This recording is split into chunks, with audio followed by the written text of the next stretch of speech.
palabra aquí se escuchará. Su espíritu trabaja hoy aquí. Nada podrá callar lo que hemos visto y oído. Un mismo corazón y un mismo sentir, una misma visión. Jesús es la razón, un mensaje de amor, de gracia y de perdón. Somos pueblo y nación y en la causa de nuestra pasión.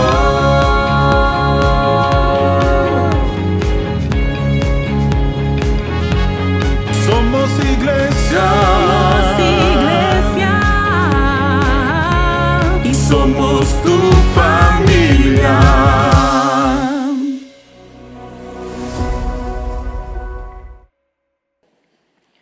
Hermano, soy muy honesto. Cuando la gente aquí se para y dice, miren, doy gracias a Dios por el privilegio de poder predicar, yo quiero que usted comprenda que eso es total y completamente real. O sea, no es un cliché. No es algo que normalmente la gente se para acá como para romper un poco ahí los nervios y el hielo y le dice a la gente. No, es que es realmente, es un privilegio, es un honor, pero también es ver la mano y la bendición de Dios, ¿verdad? En el momento en que le dan la fecha a uno, hasta el momento que se para acá. Los retos que hay que pasar.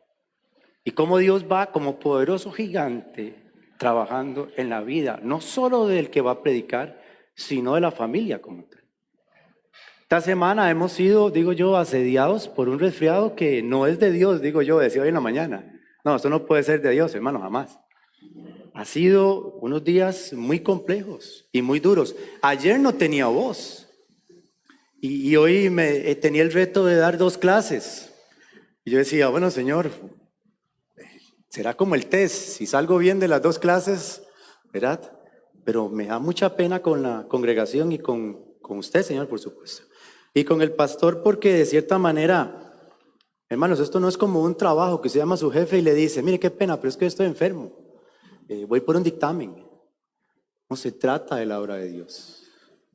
Y eso para cualquiera de nosotros es tan importante, es tan sublime, es tan limpio y santo, hermanos, que yo creo que hasta sin voz deberíamos de venir a predicar la palabra del Señor, como sea, como sea. ¿Sabe, hermanos? Me acaban de regalar una Biblia nueva. Ahora le está diciendo a la gente, para el Día del Padre. Gracias, mi amor. Y mis hijos también. ¿Sabe? Pero es todo un reto cuando usted le da una Biblia nueva. No sé si a usted le pasa las mismas que yo, pero ahí están todas las anotaciones, todas las marcas de unos 4 o 5 años tal vez. Aun cuando esa Biblia todavía funcionaba, ya llevaba unas 2 o 3 pasaditas de cemento que se estaba abriendo. Y es duro dejar la Biblia, ¿verdad? Que usted tenía antes, la Biblia con la que usted de cierta manera ha peleado la batalla del Señor. Ahí usted, ¿sabe? Ahí usted puede ver cuando usted coge una Biblia y está rayada y las anotaciones que está ahí, usted puede ver la huella que ha ido dejando Dios en la vida de una persona. Por eso es que es muy valiosa. Y por eso es muy valiosa no perderla. Esté mucho cuidado. Hay gente que pierde Biblia y la cambia y no sé cómo hace. Sinceramente, no entiendo. Y entonces empecé a decirle al Señor, bueno, Dios, con esta nueva Biblia, ¿cómo la vamos a tratar usted y yo? Y ya me emociono y le doy gracias a Julia también, la hermana de Pilar, mi cuñada, que me regaló unos pailos, unas crayolas extraordinarias, nuevas. Y, hermanos, empecé a rayarla. Lo primero que hice fue empezar a rayar los versículos que están posicionados en mi mente y que de cierta manera yo decía al Señor, han cambiado mi vida. Entonces empecé a rayar. Pero una vez que ya acabé con eso, le dije a Dios, Dios, ¿ahora con qué seguimos? Entonces decidí empezar a leer un libro completo, ¿verdad? Y no sé si es malo o bien, pero empecé con el libro de Juan. Y tengo un problema, y le soy muy honesto, porque cuando llego yo a la parte en que Jesús habla, y ahí está rayado, yo digo, ¿cómo no poder subrayar lo que ya está rayado? Y es que en esta etapa en la que yo me encuentro, cada palabra del Señor, cada frase que da, está tan bien estructurada y enmarcada. Y tiene un peso y unas dimensiones que no son de 15, 22 años, 10 años, 2000 años, no, tienen un peso eterno. Y cuando usted llega a esas palabras, usted dice, Señor, ¿cómo no marcar toda la Biblia? ¿Verdad? Y cuando llega a los versículos, ¿verdad? Digo yo que todos hemos conocido, como Juan 3:16, Juan 14:6, y ahí vamos con, ¿verdad? Yo soy el buen pastor, yo soy la vid, Juan 15, bueno, ahí vamos. Hay que cambiar de color, hermanos. Pero ya hay rojo ahí, ya pusimos amarillo, pero hay que poner otro color. Y les digo, hermanos, que de verdad la palabra de Dios es tan importante y debería ser tan importante en su vida. Todavía hay un versículo en Mateo 24:35 que nos da la luz de las palabras de Jesús. ¿Recuerda cuáles son? Dice Mateo 24:35, cielo y tierra pasarán. Oh. Pero mis palabras no van a pasar. Hermano, yo creo que voy a llenar la Biblia muy rápido. Voy a tener que cambiar de otra. Y tal vez la otra, de aquí a 4 años, la voy a ir a pedir sin subrayar. ¿Sí? Que no tenga las letras rojas. Para poder disfrutarla tal vez aún más. Hemos estado hablando ahora de las bienaventuranzas. Algo maravilloso de parte de Dios. Dios hace algo increíble, ¿verdad? Viene y de cierta manera en Mateo 5 hace 3 capítulos completos de un solo sermón, ¿verdad? Y hoy vimos la primera, que inicia de una forma muy hermosa porque es la respuesta a lo que Juan el Bautista venía unos meses atrás haciendo, al mensaje de él, y que luego el Señor, por cierto, que no era de él, sino era Jesucristo, y que Jesucristo lo retoma al inicio de su ministerio. ¿Recuerda usted cuáles son? Aquí por aquello están, para que me ayuden. Dice entonces, venía entonces Juan diciendo, arrepentíos porque el reino de Dios se ha acercado a vosotros. Jesucristo, que es el mismo mensaje en su ministerio, arranca con eso y empieza el Sermón del Monte en el capítulo 3 con la primera aseveración de la respuesta a lo que él venía haciendo. Dice entonces el verso 3, Mateo 5, versículo 3. Bienaventurados los pobres en espíritu, porque de ellos es... Ahí está la contestación. Ahí empieza la lista. Y eso es lo que vamos a ver este mes. La lista, las personas, los requisitos para poder estar dentro del reino de los cielos. El que vino, ¿verdad?, a transmitirnos esto y el que vino a traer el reino de los cielos a la tierra, que es el mismo Jesucristo. Entonces, hermanos, hoy vamos, y por cierto, esto es vital, si usted hoy no pudo estar por alguna razón, si usted no entiende bien, perdón, qué es lo que quiere decir el Señor con esta aseveración, yo le daría un consejo, hable con su maestro y pídale por favor que le dé un resumen. Porque a partir de aquí, el Señor empieza a enmarcar cosas muy bellas. Hoy vamos a estar en el verso 4 del capítulo 5 de Mateo. Dice entonces el verso 4, bienaventurados los que lloran, porque ellos recibirán consolación. Entonces, para poder entender esto, yo tuve que irme a instruir, digo yo,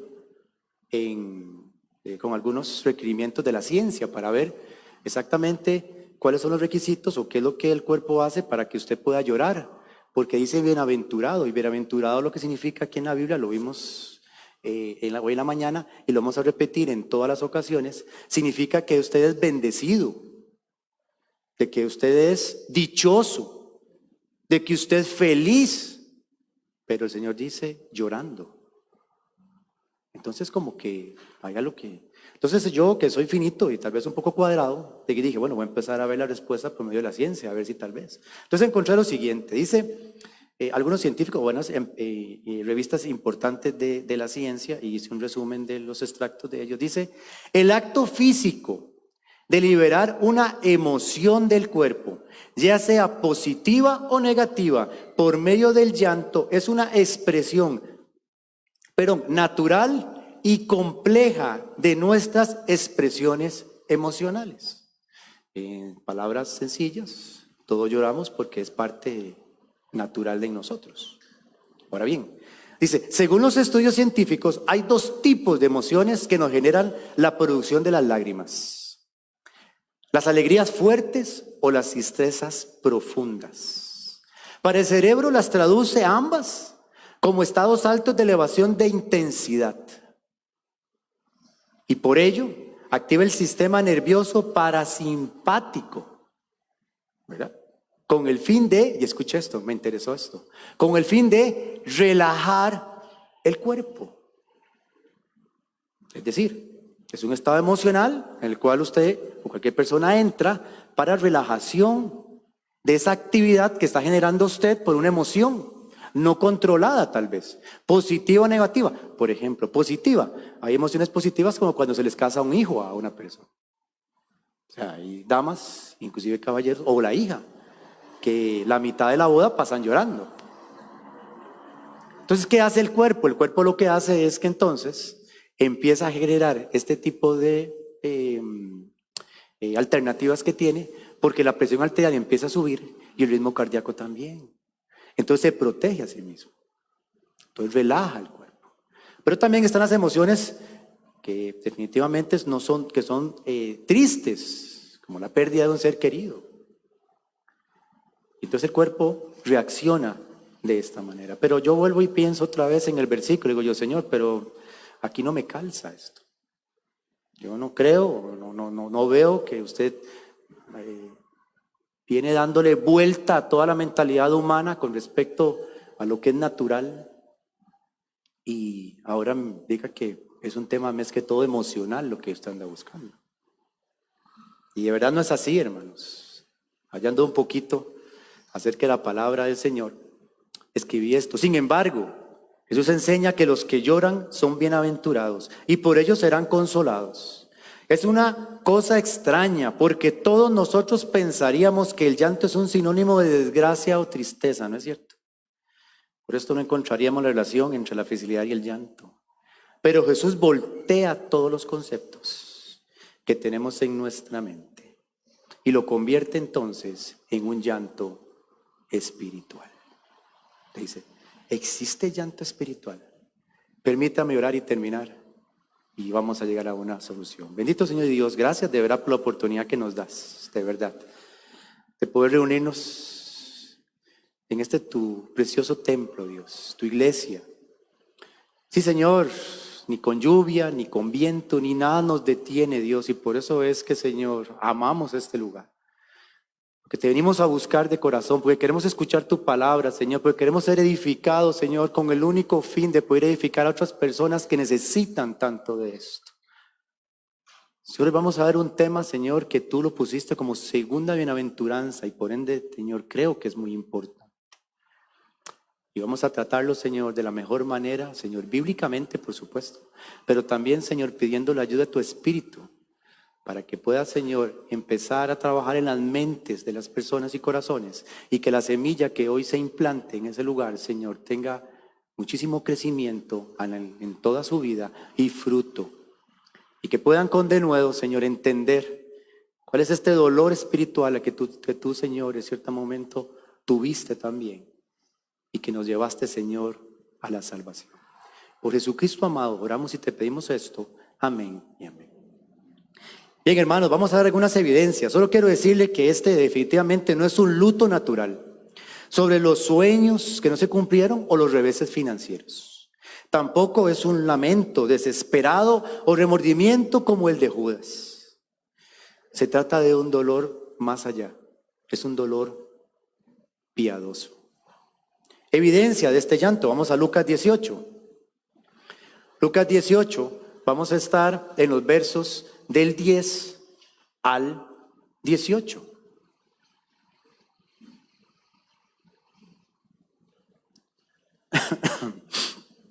Perdón. Lucas 18, del 10 al 18, dice así.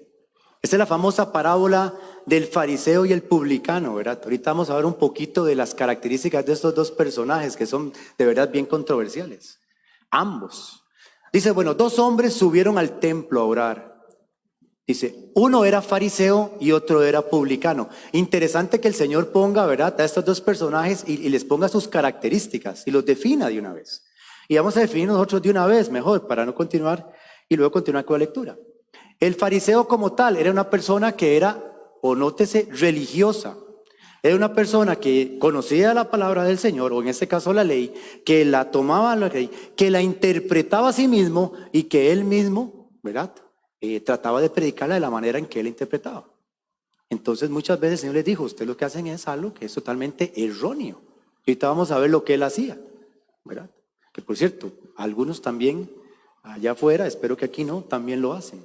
El publicano tampoco se salvaba de ser también una persona, digamos, digo yo, bien encaminada al bien. El publicano era como la persona menos deseada del barrio. O sea, el publicano era el recaudador de impuestos, era el que tocaba la puerta y te decía, estás atrasado con los impuestos romanos. Si no pagás, posiblemente usted y su familia van para la cárcel. Ahora, era judío. Entonces, los romanos no lo querían, ni los judíos tampoco. O sea, por eso le digo que no era bien visto en el barrio. Ahora, él hacía una cosa muy interesante. Él llegaba y le planteaba a la gente llegaba, pagaba y le decía, ¿cuánto es? Tanto, pero ¿por qué de más? Porque es mi comisión. Solo por eso, sí. Y cogía los impuestos, decía, ya usted está saldado y esto es mío. Y la gente no le parecía, desde luego que no. Porque a veces había sobreprecio, sobredemanda en lo que estaba pidiendo. Entonces vienen estos dos hombres y entonces se ponen, no sé si de acuerdo o no, pero van directamente al templo y hacen lo siguiente. El fariseo puesto en pie, dice, oraba consigo mismo. Otra pausa, hermanos, es que la Biblia, por eso le digo, es que hay que subrayarla y con varios colores. ¿Usted puede explicarme a mí qué significa orar consigo mismo? O sea, yo he escuchado que uno ora a la pared, o ora a la pared, o ora a algo que cree que es Dios, pero es que orar a sí mismo... Bueno, yo no lo entiendo, no sé usted. Es que ni siquiera una oración de desayuno es esa, ¿no es cierto? Pues por lo menos está orando con propósito, los alimentos.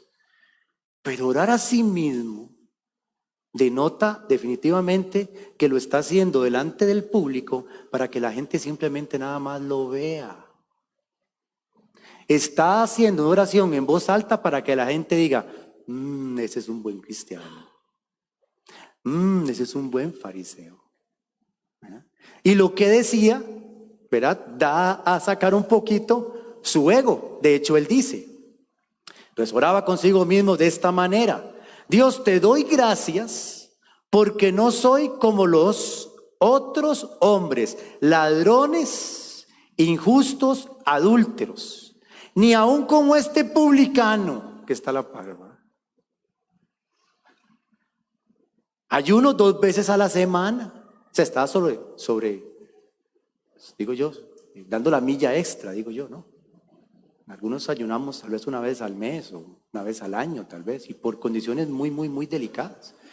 Este hombre o tenía muchos problemas o el ayuno para él era algo que no era significativo, era un acto religioso. Entonces dice que ayunaba, imagínense, 2 veces a la semana. Dice, doy diezmos de todo lo que gano. Ahora el Señor introduce el segundo personaje. Mas el publicano, estando lejos, no quería ni aún alzar los ojos al cielo, sino que se golpeaba el pecho diciendo, Dios, sé propicio a mi pecador. No quiere ver al cielo, hermano, me parece a mí que él está totalmente acostado. y que la nuca no le da para ver hacia arriba. En una posición total y completamente triste, dolido. No estaba hablando de sí mismo. No está hablando de las condiciones buenas que él tiene. No, todo lo contrario. Es más, ni siquiera se está defendiendo. Ni siquiera está poniendo una excusa. Lo que está diciendo es, Señor, sé propicio. La palabra propicio lo que significa, ojo allí, es que, por ejemplo, este es un lugar propicio para predicar. Está dirigido, está hecho, hay un ambiente para eso.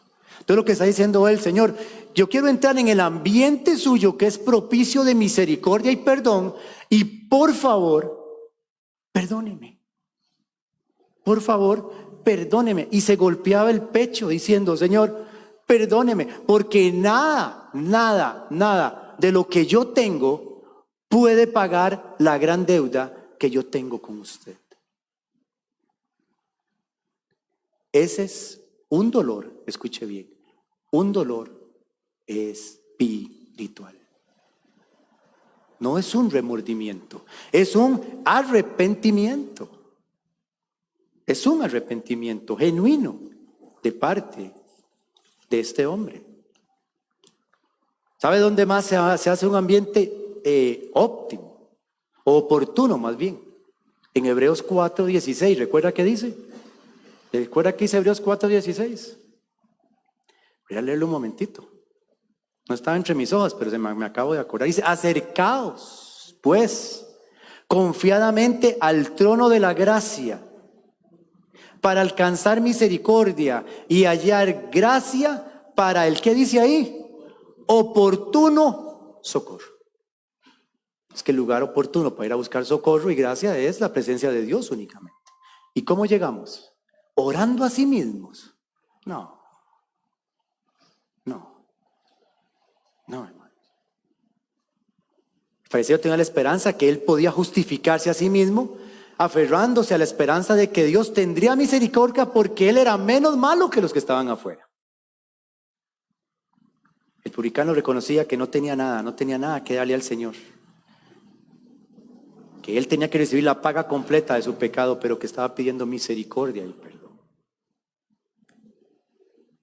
También otro ejemplo que puso el Señor, como el duelo, escuche bien, el duelo de un hijo que abandonó a Dios, pero que ahora vuelve. Vamos por favor a Lucas 15, hay unas 2 paginitas atrás. Lucas 15, del verso 18 al 21. La famosa parábola del hijo pródigo, ¿recuerda usted? Este hijo pide la herencia anticipada, toma los bienes que su papá le da y va y los desgasta en el mundo, desmedidamente. Y luego llega en un momento en donde, no sé si es un colapso espiritual que tiene, o no sé si es el llamado de Dios, o las oraciones de su padre, no sé, pero hay algo en él que cambia del día a la mañana. Y dice entonces el verso 18, me levantaré e iré a mi padre y le diré, Padre, he pecado contra el cielo y contra ti. Yo no soy digno de ser llamado tu hijo. Hazme como a uno de tus jornaleros. Y levantándose vino a su padre, y cuando aún estaba lejos, lo vio su padre y fue conmovido a misericordia y corrió y se echó sobre su cuello y le besó. Un minuto allí. Como un padre ve a su hijo lejos, pero lo ve venir caminando y se emociona al punto de decir estas cosas. Es por la condición que venía su hijo.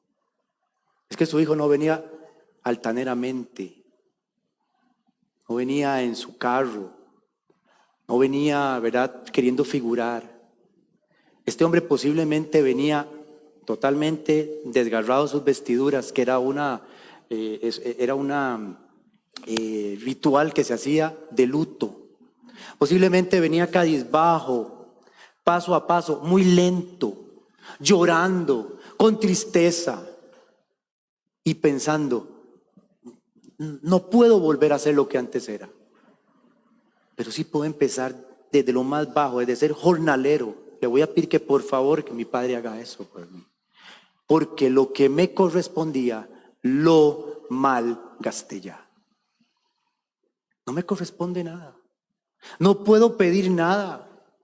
No puedo llegar a decirle a mi padre, Señor, deme algo. No, me toca trabajar ahora y ganármelo. Entonces el padre de lejos ve eso, hermanos. Y se conmueve. Se conmueve. Y sale a su encuentro y lo besa. Y lo que me encanta de esto, hermanos, y le soy muy honesto, es que en ambos personajes que acabamos de ver, los dos alcanzan la misericordia de Dios de la siguiente manera. Lucas 18, 14. 2 paginitas hacia adelante. Por dicha nos quedó ahí cerca, hermanos. Lucas 18, 14. Dice así: os digo, dice el Señor acerca del publicano. Escuche, os digo que éste descendió a su casa justificado antes que el otro. ¿Qué significa justificado, por cierto? Bueno, la Biblia hay que leerla con detenimiento y saborearla y masticarla y luego volverla otra vez a saborear. Justificado lo que significa es que el Señor toma la misericordia de este hombre y le dice: ok, te perdono. Yo voy a coger el lugar suyo de castigo. Voy a pagar la deuda. Usted queda libre.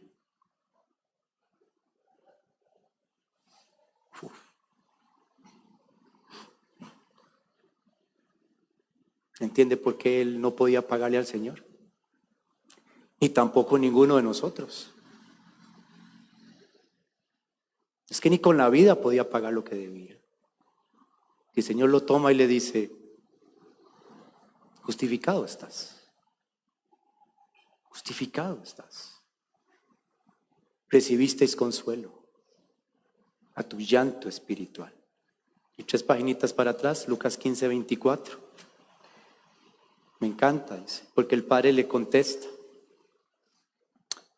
de la siguiente manera: porque este es mi hijo, muerto era, dice, y ha revivido, y había perdido, y es hallado.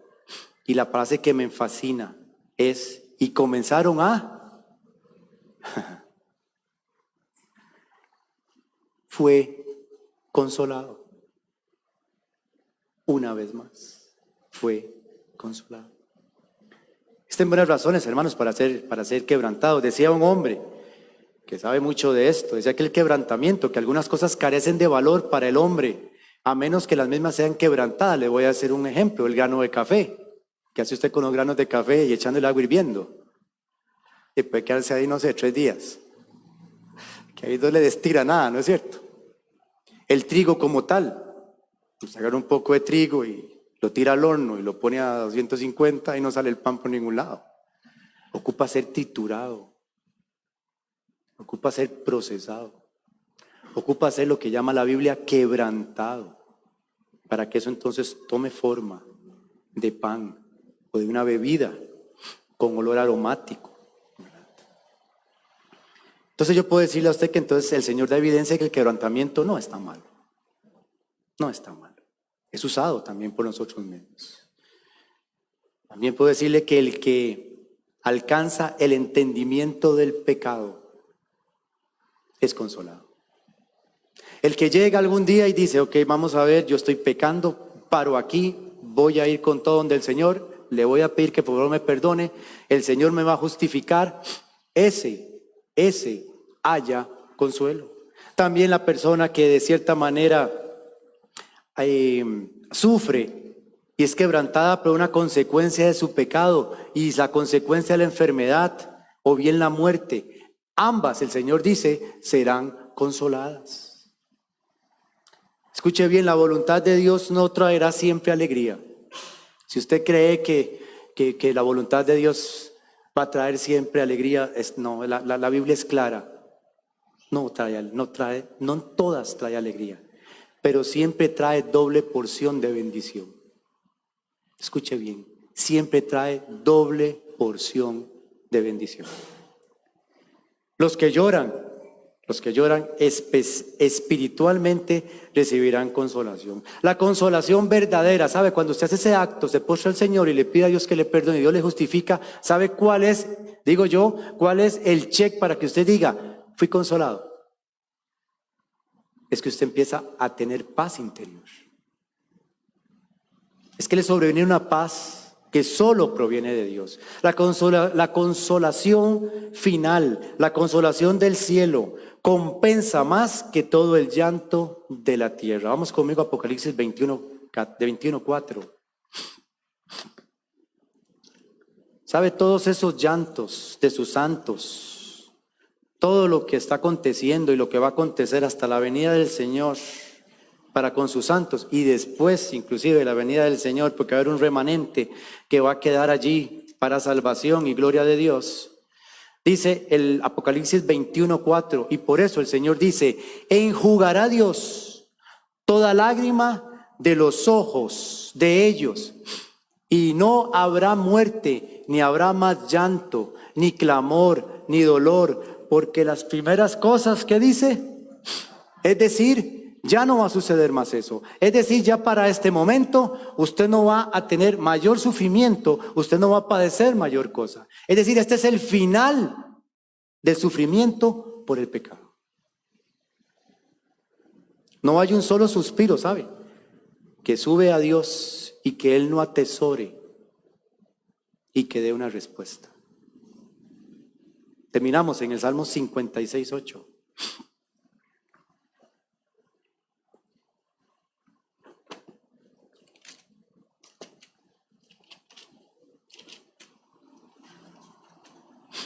El Salmo 56:8 dice así, dice, mis huidas tú has contado, es decir, mis tristezas, mis aflicciones, mi dolor, eso es lo que quiere decir.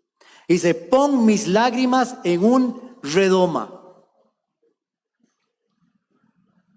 ¿No están estas en tu libro? Es decir, tú no conoces todos mis dolores, oh Dios. Tú no conoces todas mis aflicciones, oh Dios.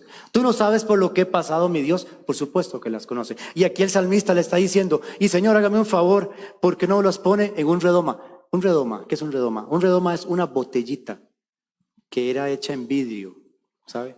Que estaba hecha única y exclusivamente para albergar 3 sustancias muy importantes que hasta hoy son importantes, pero en el reino antiguo era muy importante.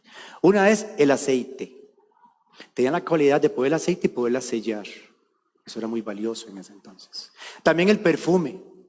Ahí echaban perfume y también lo tapaban. Y también había otra cosa, los ungüentos aromáticos. Venían en ese tipo de depósitos. Y lo interesante de esto es que entonces el salmista en su dolor y en su llanto espiritual le dice al Señor, por favor, pon mis lágrimas en, no dice mi redoma, dice en tu redoma.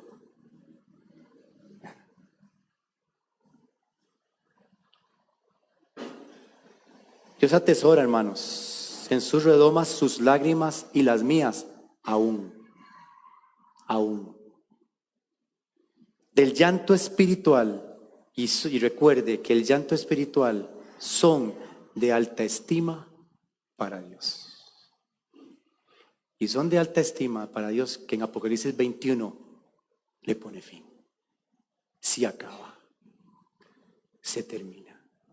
Y digo yo, es cuando empieza para mí, y vamos a estar allí, hermanos, y gloria a Dios por eso, si usted ha aceptado a Cristo en su corazón. Empieza Génesis 1:1.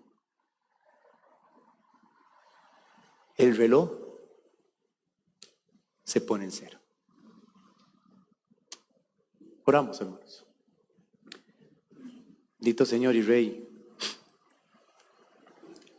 Gracias, Dios, de verdad, porque eres nuestro consolador, Señor. Porque eres nuestro socorro, Dios. Porque eres, Señor, nuestra única salida a poder, Señor, encontrar en este mundo, Señor, el consuelo, la paz que solo tú puedes dar. No hay otra forma, Señor, de poder alcanzar Podríamos pensar que el dinero nos puede traer paz, podríamos pensar, Señor, que la familia, podríamos pensar, Señor, no sé, que el estatus social, que el trabajo. Pero bien es cierto, Señor, cuando eso se acaba, cuando se termina la jornada laboral, cuando la familia tal vez se va a la escuela y cada uno va para su trabajo, cuando, Señor, realmente estamos solos, es que empieza a carcomernos por dentro el dolor, Señor, de cada vez apartarnos más y más de su preciosa presencia. A consecuencia, Señor, de algo tan trágico y tan problemático como es el pecado. Las consecuencias del pecado, Señor, tú las pones en tu palabra, es muerte. Que la paga del pecado es muerte, Dios. Y siempre digo a mi familia, cada vez que cada uno de aquí peca, se le quitan horas, minutos, que como lo quieran ver, días de vida en este lugar. Porque la palabra de Dios es fiel y es clara cuando se trata de pecado. Pero Dios, encontramos la fuente. Encontramos la fuente, Señor, para poder acercarnos a ti, Señor, y decirte, Dios, definitivamente, consuélanos. Dios, definitivamente, perdónanos. Dios, haznos, por favor, el honor y el privilegio de pagar nuestra deuda y que de alguna manera, Señor, tú puedas de verdad recibirnos como un miembro más en tu reino. Pero no todos en este lugar, Dios, no todos en este lugar, así quisiera yo tal vez, pero tal vez, Señor, hay uno o dos o más que no te han encontrado. Y vamos a rogar como iglesia, Señor, en este día, para que tú puedas tocar esos corazones. Y que tu palabra hoy se nos haya movido a poder clamar y pedir perdón por su pecado. Amigo que hoy nos visita, usted que hoy tal vez dice, me invitaron, estoy aquí, no quería venir, era demasiado el agua, pero bueno, al fin y al cabo el compromiso era más. Y aquí estoy. Yo quiero hacerle una consulta a usted, mi querido amigo, que nos visita hoy. ¿Has tenido un encuentro con Dios alguna vez? ¿Has podido experimentar realmente el perdón y la paz de Dios a esa carga que lleva usted todos los días en su vida? ¿Ha podido usted, como muchos aquí, llegar y tener ese consuelo maravilloso y decirle a Dios, Dios, gracias de verdad, porque me has hecho heredero de tu reino? Muchos de aquí lo hemos hecho y le puedo decir que ha sido, mire, la mejor decisión de toda la vida. Y para eso Dios nos puso acá. No crea que es para trabajar, comer o hacer mayores cosas, no. Es para alcanzar salvación. Y yo quiero hacer la pregunta en esta noche. Si alguno acá me dice, don Carlos, yo necesito de verdad tener esa paz. Yo necesito tener de verdad ese consuelo en mi vida. Por favor, ahí donde usted está, me haría un gesto, me levantaría la mano únicamente. Solo nada más levantar la mano. No vamos a hacer, como dice el pastor aquí en la iglesia, y me parece muy interesante, no vamos a hacer nada diferente, nada complicado. Vamos a orar por usted únicamente y llevarlo a tener esa paz y ese consuelo que solo Dios puede dar. Le pregunto una vez más, ¿hay alguien aquí que diga, yo necesito ese consuelo? Por favor, tómeme en cuenta a mí en la oración. ¿Hay alguien que dice, por favor, tómeme en cuenta? ¿Hay alguien más? ¿Está seguro? ¿Está segura? Este puede ser el día de su salvación. Una vez más pregunto y continuamos. ¿Es su deseo hoy de tener paz interior? Solo hágame un gesto y levante su mano.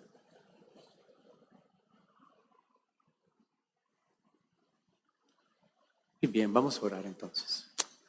Amado Señor, de verdad, gracias porque hemos encontrado la fuente entonces en este lugar. Hemos encontrado el verdadero oportuno socorro, Señor, que eres tú.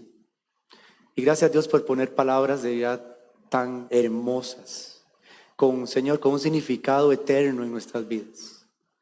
Gracias, Dios, de verdad, por el privilegio que nos da de reunirnos aún en la lluvia. Eso habla mucho del corazón y el amor que te tenemos en este lugar, Señor. Y gracias de verdad porque tú, Señor, siempre has tenido, digo yo, te has complacido con esta iglesia. y te has gozado también desde hace muchos años atrás.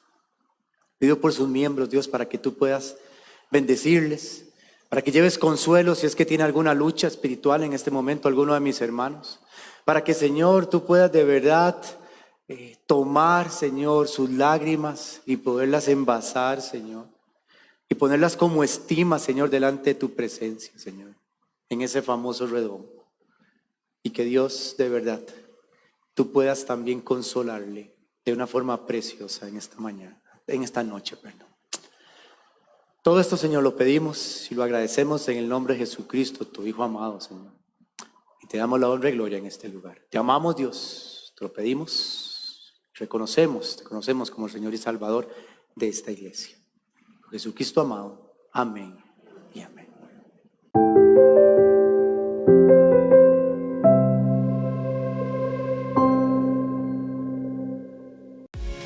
Su presencia está en este lugar.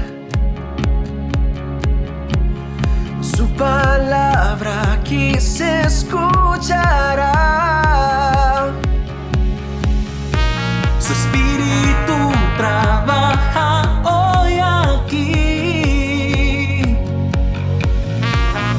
Nada podrá callar lo que hemos visto y oído.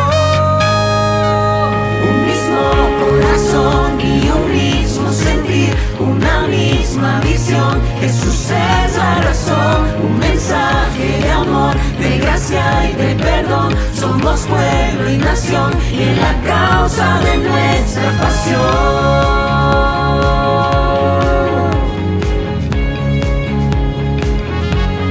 Somos iglesia. Y Somos tu familia.